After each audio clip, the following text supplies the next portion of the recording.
সম্পত্তি গম জব নয়, নবীর সম্পত্তি দিরহাম দিনার নয়, নবীর সম্পত্তি হলো কোরআন আর হাদিসের জ্ঞান। আর একটু মন খুলে বলি জি, আজকের যুগের মানুষের কাছে ভাই দুনিয়ার টাকা পয়সাই সব থেকে বেশি প্রিয়, টাকা পয়সাই মানুষের কাছে সব থেকে বেশি আকর্ষণীয় জি ভাই। অথচ হাদিস বলছে ধন সম্পত্তির তুলনায় জ্ঞান লাভ করার মূল্য জোরে বলে বেশি। সম্মানিত ভাইরা, মুরব্বীরা, ভাই আমরা জ্ঞানের তুলনায় বকি বেশি, জ্ঞানের তুলনায় বুঝদারি আমাদের অনেক বেশি। আমার মতন আব্দুল কাইয়ুম আর কি জানে, চার দোকান বসলে দেখা যাবে সেখানে বিদ্যার ফুলঝুরি ছুটে যাচ্ছে। এই হ্যাঁ বলেন, হ্যাঁ অবাক কাণ্ড। নবী বললেন, এই হযরত আবু হুরায়রা বললেন যে রাসূলের সম্পত্তি অর্থবিত্ত নয়, রাসূলের সম্পত্তিটাই হলো কোরআন হাদিসের জ্ঞান। তাহলে আমরা যারা এই মজলিসটাতে বসেছি আর আব্দুল কাইয়ুম এখন কথা বলছে, ভাই আব্দুল কাইয়ুম নবীর পক্ষে, আল্লাহর পক্ষে কোরআন হাদিসের সম্পদ বিতরণ করছে।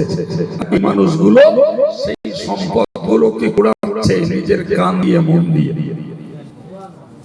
জি শুনুন না, আল্লাহ পাক কোরআন শরীফে বলেছেন, আল্লাহ কোরআন শরীফে বলেছেন মানুষের সাধারণ স্বভাব হলো, মানুষের সাধারণ নিয়ম হলো ওয়াইদা রাউ তিজারাতান আও লাহওয়ান, মানুষ যখন দেখতে পায় কোন ব্যবসা বাণিজ্য, কোন টাকা কড়ির কেন্দ্র, টাকা রোজগারের কোন জায়গা যখন পায়, আও লাহওয়ান অথবা পায় কোন খেলাধুলা রং তামাশার জায়গা,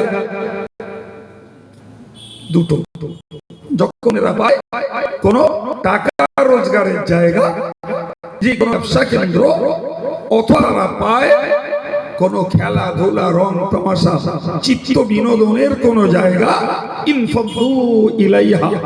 আবার আল্লাহ বললেন যে একদল মানুষ রয়েছে তারা খেলার দিকে, টাকার দিকে দৌড়ায়। আমার কথা নয়, এর জ্ঞান একটু আগেই বলছি, 100 রাকাত করে ফুল নামাজের সওয়াব।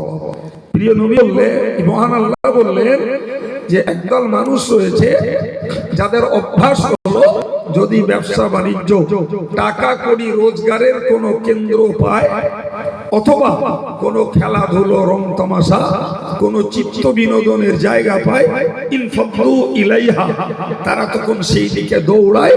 ও তারা কুকা কাইমা, ওগো নবী তোমাকে তখন তারা একলা দাঁড় করিয়ে ছেড়ে রেখে চলে যায়। ভাবতে পারছেন কিছু? 1400 বছর আগে এই আয়াত আল্লাহ নাযিল করে বিশ্ব মুমিন মুসলমানকে সাবধান করেছেন যে নবীর পিরিয়ডে একটা লোক তারা ছিল নবীর কাছে, কিন্তু যেই ওদিকে টাকা কড়ি রোজগারের একটা খবর এসছে কিংবা খেলাধুলো রংবাজি একটা জায়গা শুনে নবীকে ছেড়ে দিয়ে সেখানে চলে গেছে। বুকে হাত দিয়ে বলুন তো, 1400 বছর পরে, 1400 বছর ধরে ওই আয়াত কোরআনে মওজুদ।